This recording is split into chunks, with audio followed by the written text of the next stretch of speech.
Welcome to pass keys RRR. வணக்கம் sir. வணக்கம் Bala. Welcoming கலக்கநாடி ஃபேன்ஸ் டு RRR. சொல்லுங்க sir. Pakistan versus Sri Lanka match நடந்திருக்கு சார். இல்ல, ஒரு டவுட். இந்த மேட்ச் அப்செட் மேட்சா இல்ல செட்டப் மேட்சா? அது ஒண்ணுமே புரியல. ஃபர்ஸ்ட் ஹாஃப் எல்லாம் பார்க்கச்சு செட்டப் மேட்ச் மாதிரி இருந்தது. எல்லாரும் அனுப்பிச்சுட்டு இருக்காங்க மெசேஜ். எப்படி சார் இந்த மாதிரி அடிப்பாங்க திடீர்னு? இவ்வளோ டவுன்ல இருக்கிற பாகிஸ்தான் எப்படி இப்படி அடிப்பாங்கன்றாங்க. அந்த 147 ஒரு கட் ஆஃப் வந்தது. அந்த 147 ஸ்ரீலங்கா வருவாங்களான்ற மாதிரி ஒரு கதை போச்சு. திடீர்னு பார்த்தா 200+ டார்கெட்டுக்கே வந்துட்டாங்க கிட்டக்க. ஆனா அதுல ரொம்ப ரொம்ப ஃபர்கெட் ஆல் தட். பட் இந்த நடிப்பு பத்திலாம் அப்புறமா பேசும். என்னென்ன நடிப்பு நான் பார்த்தேன்ற நான் தனியா எனக்கு நான் சொல்றேன். ஆனா இதுல இந்த ஷனக்கான்றவரு திடீர்னு உக்கிரமானது சொர்ணாக்கா போயிட்டு ஷனக்கான்றது சேனக்கான் மாதிரி சே அடிக்கிறாரு. என்ன நாக் பாஸ் அது? ஒரு விராட் கோலி எல்லாம் அடிப்பாரு வெறித்தனமா கட்சியில.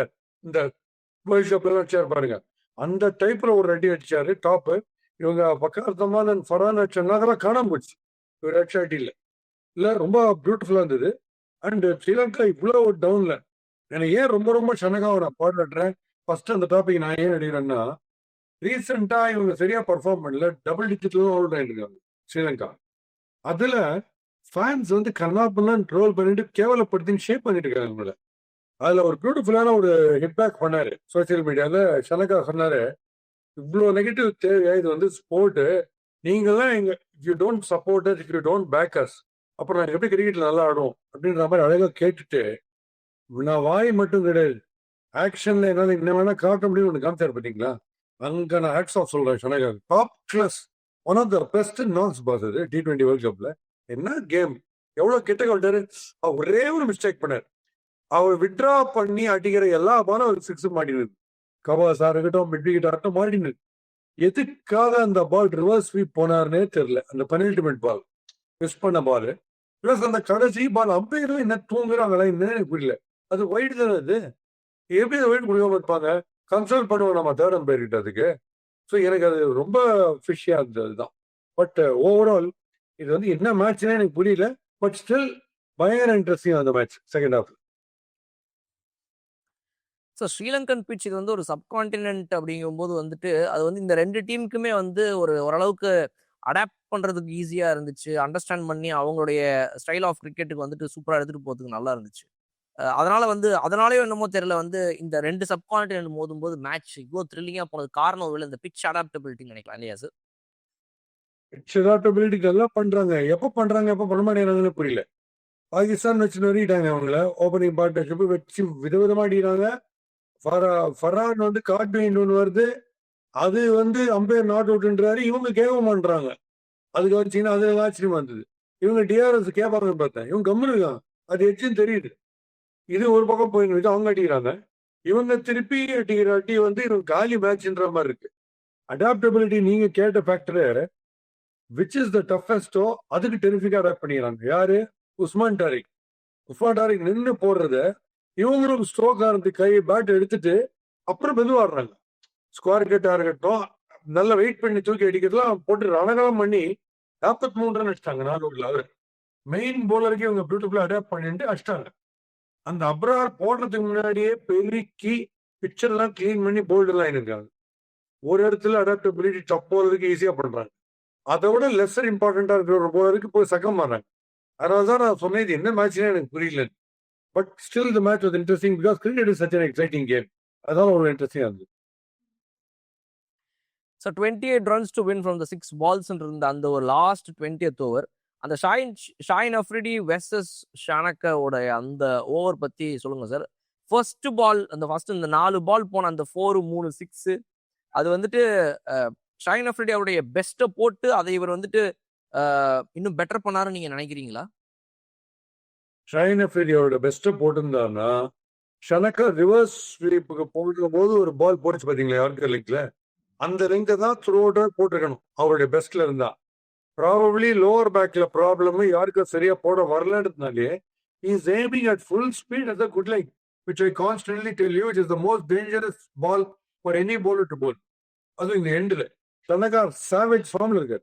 அந்த சமயத்தை நீங்க குட் லைன்ஸ்ல அவர் ஆன் த ரைஸ் வச்சு வாங்கிட்டார். ரொம்ப டிலைட்ஃபுல்லா இருந்து பாக்குறதுக்கு. காட்டுத்தனமா சுத்தல. பியூட்டிஃபுல்லா கிரிக்கெட்டிங் ஷாட்ஸ் ஆங்க. அதெல்லாம் ரொம்ப ரொம்ப அட்மையர் பண்ணேன் இந்த நாக்க. One of is best. என்னைக்கா பார்த்தா கண்டிப்பா சொல்லுவேன். இந்த மாதிரி நாக் ரொம்ப பாக்குறது வந்து அவங்க இத்தனைக்கும் அவங்க பயங்கர டவுட். ஸ்ரீலங்கா ஃபேன்ஸ் கெலடா பண்றாங்க. ஸ்ரீலங்கன் பிளேயர்ஸும் ரொம்ப லோ எப்புல இருக்காங்க. அதுல இப்படி ஒரு நாக் வந்து என்ன கிளாஸ் அதுப்பா.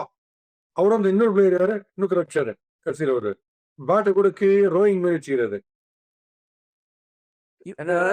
ரத்நாயக் சார். ரத்நாயக் அவர் கீழே ஏதோ தண்டால் எடுக்கிறதுக்கு ரெடி மாதிரி வச்சுக்கிறாரு பேட்டை கீழே. இந்த டேஷ் நான் எல்லாம் அப்படி இப்படியே இருக்கும் தரையோட தரையா. அந்த டைப்ல பேட் இருக்குது. அவரு வந்து பிரமாதம் மாட்டார் அவரும். அவரும் இவரும் கம்பைன் ஆனது ரொம்ப பிரமாதம் வந்து பாக்குறதுக்கு. Super match. Second half was fascinating. அந்த முதல் ஹாஃப் தான் ஒரே கம்ப்ளைண்ட்ஸ். என்ன மேட்ச் இதுல மோனிட்டர் பண்றாங்களா? இந்தியா வந்து இந்தியாவுக்கு பொசிஷனை டஃப் ஆகிறதுக்கு மோனிட்டர் பண்றாங்களா அது இதுன்ட்டு. இப்ப இதுக்கு பாகிஸ்தான் பிளேயர்ஸ்லாம் என்ன சொல்ல போறாங்கன்னு தெரியல.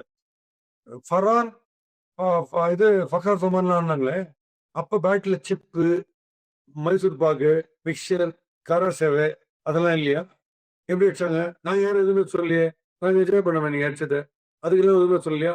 அப்புறம் பிச்சை வந்து பாய் மாதிரி சுற்றி வேற மாதிரி போட்டாங்க அவங்க ஆடும்போது. நாங்க அடிச்சேன் இப்படி இல்லை. டியூ அதிகமா கொட்டினாங்க இவங்கள ஆர்டிபிஷியலா. இதெல்லாம் இப்ப கவர்மெண்ட் இருக்காங்க. ஏன்னா இவங்க அடிச்சிட்டாங்க 213. சார் ஃபர்ஹான் வந்து இந்த T20 வேர்ல்டு கப்ல 2 செஞ்சுரி போட்டு ஃபர்ஸ்ட் டைம் ஒரு T20 வேர்ல்டு கப் ஹிஸ்டரியில வந்து ஒரு பேட்ஸ்மேன் 2 செஞ்சுரி அதே எடிஷன்ல போடுறாருன்ற ஒரு விஷயத்த பண்ணிருக்காரு.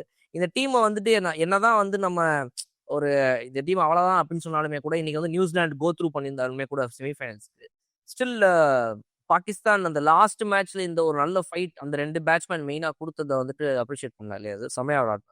கண்டிப்பா. ஒரு செஞ்சுரின்றதே பெரிய விஷயம் தான். அது 2 செஞ்சுரி ஞாபகம் இருக்கா? வேர்ல்டு கப்ல 5 செஞ்சுரி வச்சார். ஓடிஐ வேர்ல்டு கப்ல ரோஹித் சர்மா. அதெல்லாம் வேற லெவல். இவங்களுக்கு இருக்கு, இவங்களுக்கு ஸ்டஃப் இருக்கு, இவங்களுக்கு பொட்டன்ஷியல் இல்லைன்னா சீண்ட மாட்டோம். மின்னோஸ் லெவல்ல ட்ரீட் பண்ணுவோம். இவங்களுக்கு பயங்கர பொட்டன்ஷியல் இருந்து எல்லாமே இருந்து இவங்களுக்கு டீமை கோஆர்டினேட் பண்றதுக்கான கேப்டனே இன்னும் வரல. யாருமே வரல. அதான் அவங்களுக்கு பிரச்சனையே. இந்த இண்டிவிஜுவலா ஒரு வேர்ல்ட் லெவல் எடுத்தீங்கன்னா 11 கிரேட்ஸ் இருப்பாங்க. அவங்க கோஆர்டினேட் பண்றது கஷ்டம். ஏன்னா எல்லாமே பிக் நேம்ஸ் ஆகும். ஒரு எல்லா டாப் ஹீரோஸையும் வச்சு ஒரு படம் எடுத்தீங்கன்னா எப்படி இருக்கும்? அது கதை டிஃபீட் ஆயிடும். வெறும் ஸ்டார்ஸே பார்த்துட்டு இருப்பீங்க. நடிகர் சங்கம் மீட்டிங் மாதிரி பார்ப்பீங்க எல்லாரையும். அது மாதிரி தான் அது இப்போ. இவங்களுக்கு வந்து ஒரு கோஆர்டினேட் எல்லாரையும் பைண்ட் பண்றதுக்கான ஒரு கேப்டன் இல்லை. இவங்களுக்கு இண்டிவிஜுவலா சில பிரில்லியன்ஸ்லாம் காமிப்பாங்க. இப்போ அந்த உஸ்மான் டாரி போடுற போலிங் வந்து டாக் ஆஃப் த வேர்ல்ட் ஆயிடுச்சு. ஓகே, ஷாயின் அப்ரீதி யார்கஸ் போட்டு இந்த பீரியட்ல பார்த்தா டெவாஸ்டேட்டிங் bowler.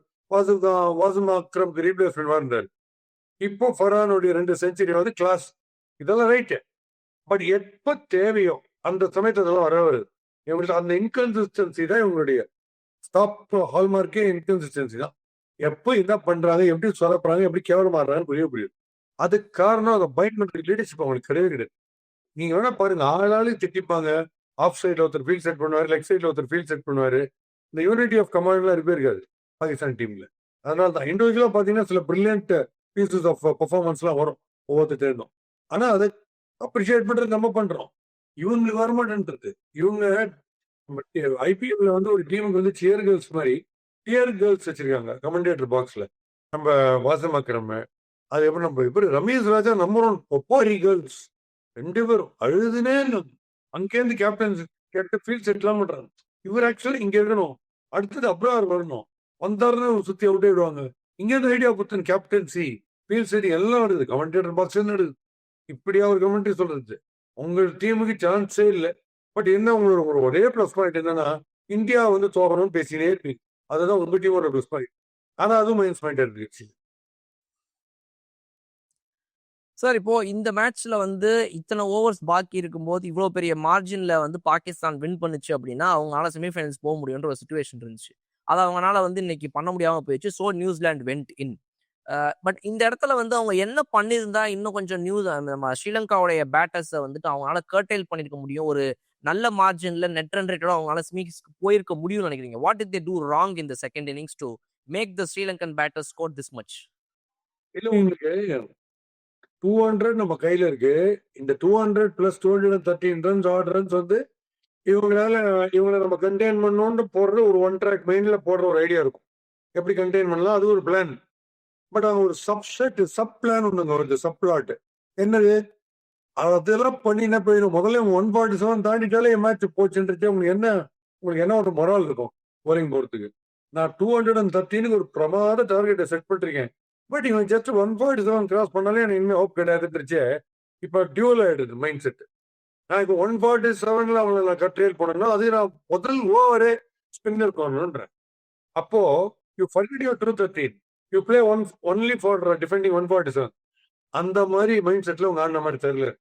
Shaheen Afridi totally out of form. திருப்பி அவுட் ஆஃப் என்ன பிரயோஜனம்? நீங்க பிஸ்டாவா இருந்தா ஸ்ரீலங்காவை பயமுறுத்துறதுக்கு உஸ்மான் டாரிக் அண்ட் அப்ராரோட நீங்க ஓபன் பண்ணிருக்கணும். ஏன்னா நீங்க 147 உங்களுக்கு இருக்கு. நீங்க ஃபர்கெட் தெரியுது, சும்மா ஒரு fancy figure 213. You have to stay in contention in the tournament, you only play for 147. அப்ப நீங்க இந்த மாதிரி டிராமாட்டிக்கா பண்ணிக்கணும். அது விட்டுட்டு நார்மலா 213 கேல இருக்குன்ற மாதிரி ஆயிட்டாங்க. ஸோ அது ஆஸ் இட் வாஸ் நியரிங் 140 கம்ப்ளீட்டா போச்சு ஹோப். அதுலதான் ஸ்டீம் போய் கடைசியில் ஷனகாவை ஃபுல் ஃபார்ம் கொண்டு வந்து கம்ப்ளீட் அந்த 213 போர்கள் கை போச்சு. Out of focus. எதுக்கு ஆடுறதே தெரியல கிரிக்கெட். அதான் பிரச்சனை. சார் 2 பேர் சேர்ந்து பாகிஸ்தானுக்கு 184 அடிச்சாங்க. அது ஃபரானா இருக்கட்டும், ஜமானா இருக்கட்டும். ஆனா மிச்சம் 6 பேரோ ஒரு 7 பேர் சேர்ந்து மொத்தமா அடிச்ச ரன்ஸே பாத்தீங்கன்னா ஒரு 15 16 ரன். அவ்வளவு பேர் அவுட். கடைசியில முடியும் போது 212க்கு 8 தட ஓகே பரவாயில்ல போனா போதுன்னு சொல்லிட்டு அந்த லாஸ்ட் மினிட்ல இவ்வளோ விக்கெட் விட்டாங்க. அது அந்த இது பாத்தீங்களா? அதை பார்த்தேன். அது என்ன காரணம்னா நீங்க வந்து ஒரு 2 பேர் நல்லா ஆக்கிபை பண்ணிட்டு 80% ஆஃப் தி 20 overs ஆக்கிபை பண்ணிட்டு when you give 8 batters, remaining 8 to 9 batters, if you give them just 2 to 3 overs, என்ன பண்ணுவாங்கன்னு நீங்க சொல்லுங்களேன். கண்ணை மூடின்னு சுத்துவாங்க எல்லாரும். இந்த பிட்ச்ல முடியாது. இந்த பிட்ச்ல unless you get the feel, ஒரு 4 பால் உங்க மிடில் ஆடிட்டு சிங்கிள்ஸ் எல்லாம் எடுத்துட்டு அப்ப நீங்க சொன்னல நின்ற இடத்துல இருந்து சுத்தி இந்த ஸ்ட்ரோக் ஆடவே முடியாதுன்னு நான் பேசின வீடியோல. நீங்க எத்தனை பேர் போல்டு பாருங்க அந்த மாதிரி ஆயிட்டு. You have to go right on the pitch of the ball பண்ணிட்டேன்ல. அதை பண்ணாம நீங்க ஃபர்ஸ்ட் பால் இறங்குறதுக்கு யோசிப்பீங்க. ஏன்னா திடீர்னு ரிவர்ஸ் ஸ்வீப் ஆடுறாங்க, திடீர்னு கரகம் சுத்திட்டு இருக்காங்க ஓம் முருகான்னு. அதெல்லாம் பண்றதுக்கு காரணம் ரொம்ப கம்மி பால் தான் இருக்கு ஆடுறதுக்கு. அதுல சிக்ஸர்ஸ் டோர்னமெண்ட் மாதிரி மாறிடுது. அதனாலதான் அத்தனை பேர். Alright sir. இப்போ இந்த மேட்ச் இந்த இது இப்போ 2 டீமும் வெளியே போயிட்டாங்க. நியூசிலாந்து உள்ள வந்துருச்சு இங்கிலாண்டோட. ஸோ அந்த பக்கம் 2 பேர். இப்போ பாக்கி இருக்கிறது ஒரு ஸ்லாட் தான் சார் இந்த 4 பேர்ல. அது என்ன அப்படின்றது பார்த்தீங்கன்னா இந்த பக்கம் வெஸ்ட் இண்டீஸா இவங்களா இந்தியாவா யாரு என்னன்னு சொல்லி ஒரே குழப்பம் போயிட்டு இருக்கு சார். என்ன நினைக்கிறீங்க அந்த பக்கம்? வெஸ்ட் இண்டீஸ் ஆவா இந்தியா ஆவால இந்தியா தான் அடிக்கும். ஒரு பெரிய டீம். நான் இப்போ காஷியஸா சொல்றேன். நீங்க 6 hitting கெப்பாசிட்டி டெரிஃபிக்கா இருக்கு West Indies. So don't fix the ball on good leg தான் ஜஸ்ட் ஷாட் அப்படிங்க. அது போட்டீங்கன்னா அவங்க வந்து T20 வந்து அவங்க ரத்தத்திலேயே இப்ப சொல்றேன். வெஸ்ட் இண்டீஸோட ரத்தத்திலேயே அவங்க டெஸ்ட் மேட்ச் ஆடும்போது கூட ராய் ஃப்ரெட்ரிக்ஸ் கிரீனிச் கால்தேன்னு நான் சொல்றேன். அவங்க வந்து அடி லில்லி தாம்சன் பேர் மோஸ்ட் ட்ரெடட் பேர். அதாவது பாடி லைனுக்கு பெயர் போன பேர்ல ஒரு சீரீஸ்ல 5 or 6 மேட்சஸோ அதுல 5 வந்து ஆஸ்திரேலியா அடிச்சு ஒரே ஒரு மேட்ச் வெஸ்ட் இண்டீஸ் அடிச்சாங்க திருப்பி. திடீர்னு விவேன் ரிச்சர்ட்ஸ் ஓப்பனிங்லாம் வந்தார். They were only seeing blood on the pitch. அந்த மாதிரி பாடி லைன். அதுல ஒரு மேட்ச் ராய் ஃப்ரெட்ரிக்ஸ் அடிச்சார். அந்த அடி ஆஸ்திரேலியாவுக்கு இன்னி வரைக்கும் தூக்கம் வருது. அந்த மாதிரி பிளேயர்ஸ் அவங்க. ஸோ அவங்களோட பிகெஸ்ட் பிளஸ் வந்து 6 hitting. அதனால அது ஒண்ணுதான் நம்ம கேர்ஃபுல்லா இருக்கு. அவங்க பவுலிங்கோ அவங்க ஃபீல்டிங்கை பற்றி நம்ம கவலையே பண்ணுவாங்க. நம்ம எப்படியுமே மெரிப்போம். நீங்க பயப்பட வேண்டிய ஒரே விஷயம் எதுனா அப்பியரன்ஸா இருக்கக்கூடியது வெஸ்ட் இண்டீஸோட ஹிட்டிங். டால் பீப்புள் எரெக்டா நிற்பாங்க. ஸோ அழகா பிச்சை மேல பால் வரா மாதிரி அவங்க விஷனுக்கு விசிபிலிட்டிக்கு போட்டீங்கன்னா 5 மேட்ச். பட் அதை விட்டுட்டு ஸ்ட்ரெயிட்டா இன் தி ஏர் பால் ஸ்லாண்டா going on and just landing on the foot on the shoe of the batters, West Indian batters. அந்த ஒரு பாலிசி ஆரம்பத்துல இருந்து ஃபாலோ பண்ணீங்கன்னா பிரைட்டஸ்ட் சான்ஸ் நமக்கு கிடைக்குது. அதை மட்டும் அவங்க குனிஞ்சு டிக் பண்ணி சரியா ஆடுறது இல்லை. ஏன்னா அவங்களுக்கு அந்த ஃபிளெக்சிபிலிட்டி இல்லை. Most of the batter they're all quite tall. They're finding it very difficult to play the yorker leg. அதுதான் போட்டாலும் வருணோ இவங்கெல்லாமோ வருண் சக்கரவர்த்தியா இருக்கட்டும் மீதி லதாம் ஸ்ரீநாத் இருக்கட்டும் அவங்களோட பெஸ்ட்டை போடுவாங்க எப்படியுமே. அதுல ஒன்றும் எனக்கு டவுட்டே கிடையாது. இப்போ இன்னி கூட இர்ஃபான் பார்த்தானதோ வருண் சக்கரவர்த்தி ஸ்டாட்ஸ் எடுத்து 2 விக்கெட் தான் எடுத்திருக்காரு. எக்கானமிலையும் சஃபர் ஆகிறாரு. கொஞ்சம் years to give a thought is bowling. First ball googly அதுக்குன்னே ஆடுறாங்க. அதெல்லாம் ரைட்டு. கூகுளிக்கு எனக்கு தெரியுது, கூகுளி போடுற நானுமே எல்லா ஃபாஸ்ட் பவுலரும் பவுன்சர் போடுவாங்கன்னு தெரியும். பவுலர் போய் உக்கடிப்பான்னு தெரியும். எத்தனை பால்ல இருந்து யார் சக்சஸ் ஆகுன்னு தெரியாது. So we keep trying, that's all. இதுல என்ன, இவர் கூகுளி தான் போட போறான்னு தெரியும், எல்லாரும் தெரியும். அந்த கூகுளி கஷ்டமா இருக்காது, அதான விஷயம். இந்த கிரவுண்ட்ல ஏன்னா இந்த இடத்துல நீங்க தூக்கி அடிக்கும் போது கேட்ச் ஆயிடும். என்னென்ன ஷார்ட் எல்லாம் நீங்க சிக்ஸ் அவுட் ஆயிடுது பெரிய கிரவுண்ட்ஸ்ல. நாளைக்கு அப்கோர்ஸ் கல்கட்டா, கல்கட்டா நாளைக்கு. ஆமா சார், நாளைக்கு கல்கட்டா. ஓகே, ஸோ அப்போ அந்த சினாரியோக்கு ஏற்ற மாதிரி கிரிக்கெட் சப்போஸ் சின்ன பவுண்டரியா இருந்ததுன்னா கொஞ்சம் கஷ்டம். போத் டீம் சேம் தான், இதுல ஒண்ணும் கிடையாது. பட் இந்த விஷயம் மட்டும் விட்டுறக்கூடாது. திருப்பி திருப்பி சொல்றேன், யார்கர்ல ஈவன் ஓவர் பிஸ்ட் இது ஓகே, பால் ஓவர் பிஸ்டா இருந்தா கூட ஓகே. ஆனா தப்பி தோறி short of length, good length, bouncer இதெல்லாம் டோட்டலா லாகர்ல வச்சுட்டு வந்துருங்க. அதெல்லாம் இங்க போடவே போடாதீங்க. அவங்களும் பாகிஸ்தான் மாதிரி அப்படி அப்படியே பேனிக் ஆகும். கரகம் சுத்தினே இருப்பாங்க. they won't give a thought to 3 பேர் பவுன்ஸுக்கு சுத்தி அவுட் ஆயிட்டாங்களே, கொஞ்சம் ஸ்டெடி பண்றது மெதுவா ஆடலாமான்ற அந்த ஆட்டிடியூட் வரவே வராது வெஸ்ட் இண்டீஸுக்கும். அதனாலதான் லாஸ்ட் டைம் பாத்தீங்கன்னா 5 பேர் 50-60 அவுட்டு. திடீர்னு அந்த 2 பேர் ஹோல்டர் அண்ட் ஷெப்பர்ட் ஜாயின் ஆனது, இவங்க அந்த யார்கிங் லெங்க்த்துக்கு போறதை விட்டுட்டு இவங்க ஷார்ட்டா திருப்பி அதே பிச் பண்ண ஆரம்பிச்சாங்க. As the ball was getting older and slower, அதுலதான் வச்சு வாங்கிட்டாங்க. இந்த ஒரு விஷயத்துல நம்ம கேப்டனா இருந்தா போறோம். அவங்க போலிங்க நம்ம மெரிப்போம், பஸ் செம்மடி அடிப்போம். அவங்க பாஸ்டாலாம் போட்டு பின்னி எடுத்துருவாங்க, அதுல ஒன்றும் டவுட்டே கிடையாது. என்னை பொறுத்த வரைக்கும் odds totally in favour of India தான், அப்படிதான் நான் சொல்லுவேன். இது என்ன நாளைக்கு காலம் அதெல்லாம் வேற விஷயம். ஷுவரா இந்தியா வந்து பிரமாதமா பீக் பண்ணிட்டு இருக்காங்க. இந்த ஒரே பேட் மேட்ச் சவுத் ஆப்பிரிக்காவோட ஆடுனது ஒட்டி தான் தவிர, கடைசியா T20 ஐசிசி ட்ரோஃபியில் ஆடுகிற மேட்சஸ்ல கடைசி 30 மேட்சஸ்ல நம்ம 2 தான் வரையும் அது வரைக்குமே. அதுக்கு நம்ம அந்த இந்தியன் டீம் திட்டின்னு இருக்கோன்றது என்ன நியாயம்னு எனக்கு புரியல. we are constantly offering only victories public cricket fans. அதனால we have to be positive first. உங்களுடைய cheers, உங்களுடைய கிளாப்ஸ், உங்களுடைய பாசிட்டிவ் எனர்ஜி தான் அவங்களுடைய பர்ஃபார்மன்ஸ் இன்டென்சிஃபை பண்ணும் எல்லாத்துக்குமே. அதை நம்ம மைண்ட்ல வச்சுக்கணும். நான் ஏதோ ஒரு ஓரத்துல இருக்கேன், அங்க ஏதோ ஒரு ஓரத்துல இருக்கேன்னா அப்படி நினைவே கூடாது. பாசிட்டிவ் திங்கிங் தான் ரொம்ப ஹெல்ப் பண்ணும் எப்பயுமே. ஆல்ரைட் சார், இந்த ஈடன் கார்டன்ஸ்ல வந்து இந்த டோர்னமெண்ட்ல இதுக்கு முன்னாடி 2 மேட்ச் விளையாடிருக்காங்க வெஸ்ட் இண்டீஸ். இவங்க இட்டாலிக்கு அகேன்ஸ்டா ஒரு மேட்ச், அப்புறம் வேற ஏதாவது ஒரு டீமுக்கு அகேன்ஸ்டா 2 மேட்ச் விளையாடினாங்க. நல்லா தான் விளையாடிருக்காங்க அந்த பிச்சில். ஓரளவுக்கு கொஞ்சம் இப்போ அந்த பிச் எப்படி பிஹேவ் பண்ணுது என்னங்கிறதையும் வந்து அவங்க பிடிச்சிருந்துருப்பாங்க. ஸ்காட்லாண்டு அகேன்ஸ்டா ஒரு மேட்ச் விளையாடினாங்க, தே ஸ்கோர் 182, ஜெயிச்சாங்க அந்த மேட்ச். ஸோ அதனால வந்து அவங்களும் கொஞ்சம் இந்த ஈடன் கார்டன்ஸ் எப்படி தான் பிஹேவ் பண்ணுதுங்கிறத பிடிச்சிருந்துருப்பாங்க ஓரளவுக்கு. அதை எவ்வளோக்கு எவ்வளோ அவங்க வந்துட்டு நம்ம பிளேயர்ஸ்க்கு அகேன்ஸ்டா வந்து அவங்க அப்ளை பண்ணும்போது அது எப்படிலாம் ஒர்க் அவுட் ஆகுது என்ன ஏதுங்கிறத நாளைக்கு பார்ப்போம். Is another match sir, south Africa versus Zimbabwe. அதுலயுமே கூட சவுத் ஆப்பிரிக்காவுக்கு ஒரு வெற்றி தேவைப்படுது. ஏன்னா அவங்க வந்து இந்த டாப் ஆஃப் த டேபிள்ல முடிச்சாங்க அப்படின்னா who will play against New Zealand, who will play against England அப்படிங்கிற அந்த ஒரு டெசிஷனுமே நாளைக்கு தான் நடக்கும். ஸோ அதனால வந்து they also want to win and win on winning note. But Zimbabwe பார்த்தீங்கன்னா வந்து ஒரு நல்ல இம்பாக்டை கொடுக்கணும். நம்ம நல்லா வந்தோம், பட் சூப்பர் 8ல வந்து நம்மளை எல்லாரும் ரொம்ப கலாய்ச்சி விட்டானுங்க. இந்த சூப்பர் 8ல இந்த மேட்ச் ஜெயிச்சே ஆகணும்னு சொல்லிட்டு அவங்களும் ஒரு வெறியில இருப்பாங்க சார். ஸோ 2 மேட்ச்மே இன்ட்ரெஸ்டிங் இன்னைக்கு. ஆமா, தட்ஸ் இன்ட்ரெஸ்டிங். அண்ட் நான் என் ஃப்ரெண்ட்ஸுக்கே சொன்னது எனக்கு தான், நீங்க இந்த 147 கூட எடுத்துருவாங்களான்னு யோசிக்காதீங்க. எடுத்துட்டு போட்டோம், அவங்க என்ன வேணா எடுத்துட்டு போடும். 147 கூட 100 ஆல் அவுட் எடுத்துட்டு இவங்களே திருப்பி ஒருத்தம் பாகிஸ்தான். இந்த யார் வாலாடுறாங்களோ அவங்க வாழை ஒட்ட நடக்கணும், அதுதான் பெஸ்ட்ன்ற. நம்ம யார் வேணா வாங்கன்றேன். நீங்க வேற ட்ரெஸ் மாத்தின வெஸ்ட் இண்டீஸ்ன்ற பேர்ல வாங்க, மஞ்சள் கலர் போட்டு ஆஸ்திரேலியான்ற பேர்ல வாங்க, எப்படி வந்தா நாங்க அடிப்போம். இந்த ஆட்டிடியூட்ல இருக்கணும்ன்றான். எந்த டீம் வேணா வரட்டும், எப்படியோ நின்று போட்டோம், தலைக்கு சிரசாசனம் பண்ணி கூட போலிங் போட்டோம், நம்ம வின் பண்ணோம், அவ்வளவுதான். நீங்க எப்போ யார் வந்தாலும் நாங்க ஜெயிப்போம். நீங்க இவங்க ஜெயிச்சு என்னுடைய அப்பா யாருக்கு மாமனாரோ அந்த கால்குலேஷன் ஈக்குவேஷனே எங்களுக்கு கிடையாது. நாங்க 11 வந்தோடனே ஜெயிக்கிறதுக்கு வரும். எங்களோட பேட்டையா பதப்படும் பரவாயில்ல, இது உங்க டீமுக்கு எல்லாம் பெருமை இல்லை, நாங்க சரியா ஆடாதனால நீங்க ஜெயிச்சிங்க, அந்த ஆட்டிடியூட்ல போனோம் நம்ம. So that's the best thing. Let anybody come, அதை பத்தி நம்ம யோசிக்கவே கூடாது. அண்ட் இங்க கமெண்ட்ரியில பாத்தீங்கன்னா இந்த வாரசும் கிரம் அண்ட் ரமேஷ் கட்சியே ஒரு விஷயம் சொல்றேன், சொல்றேன். அவங்களுக்கு ஃபேவரபிளா ஒரு விஷயம் போயின்னு இருக்கும்போது சும்மா மம்முட்டி வாய்ஸ் மாதிரி இருக்கு 2 பேரும். கொஞ்சம் அவங்களுக்கு அகேன்ஸ்ட் அதாவது ஒரு 5 வீட்டு விழுந்துச்சுன்னா மொட்டை ராஜேந்திரன் வாய்ஸ் மாதிரி இருக்கு 2 பேரும். அதை பாக்குறேன், அதையும் காட்டுறாங்க எல்லாத்தையும். ஸோ நீங்க எல்லாருமே எனக்கு ரொம்ப ரொம்ப சந்தோஷம். நீங்க வேர்ல்டே இந்தியாவுக்கு அகேன்ஸ்ட் நீங்க யோசிங்க, பட் இந்தியா மீறி பேர் மேட்சினே அது ஒரு சூப்பரான ஆட்டிடியூட். பிளேயர்ஸே அதை எக்ஸிபிட் பண்றாங்க பிரமாதமா. Hats off to them. Right sir. நாளைக்கு பார்ப்போம் 2 மேட்ச்மே எப்படி போகுது அப்படிங்கிறத ஆடியன்ஸோட நம்மளும் வந்து அதை டிஸ்கஸ் பண்ண போகிறோம். Thank you for joining sir. கண்டிப்பாக நாளைக்கு சந்திப்போம். அந்த அகில் ஹுசைன் லெவலில் எடுப்பாங்களா இல்லையான்றது ஒரு இன்ட்ரெஸ்டிங்கான ஒரு ஃபேக்டரா இருக்கும். அந்த Akeal Hosein might be a challenge to us. தோணுது ஏன்னா ஸ்லோ விக்கெட்டா இருக்கு. மீதி and plus of those slow bouncers, those slow fast jab breaks மாதிரி இருக்கிற slow bouncer from Jason Holder. இந்த 2 தான் நம்ம ஜாகிரதையா பார்த்துக்கணும்.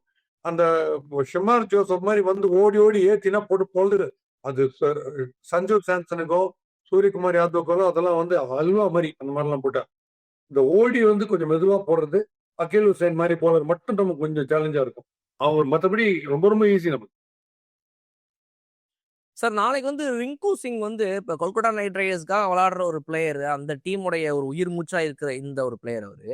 அப்போ அவரை வந்துட்டு நாளைக்கு மேட்ச்லாம் விளையாட வைக்கணும் அப்படின்னா then again will Sanju Samson sit அவுட்டா இல்லை வந்து இல்லை போன மேட்ச் நல்லா தான் ஒரு குவிக் ஸ்டார்ட் கொடுத்தாருன்னு நினைப்பாங்களா? What will to how will the combination works?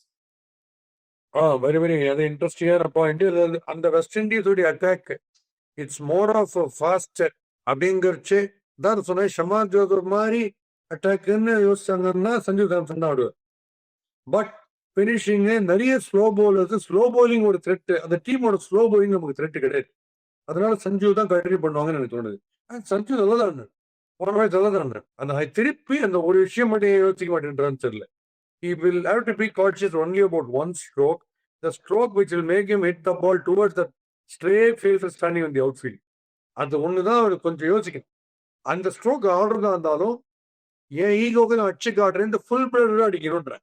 அதை வந்து அரைகுரிய ஃபுல் பவர் கொடுக்காம அடிக்கிறதுனால அது கரெக்டாக பவுண்டரி கிட்ட அப்படி போய் கேட்ச் ஆகுதே தவிர இன்னும் கொஞ்சம் எக்ஸ்ட்ரா எஃபர்ட் எடுத்து அதையும் ஒரு கான்கர் பண்ணிடுவான்னு நினைக்கிறேன். I think will prefer only Sanju Samson தோணுது. ஏன்னா ஸ்லோ பவுலிங் வந்து ஒரு பெரிய த்ரெட் கிடையாது வெஸ்ட் இண்டீஸோட.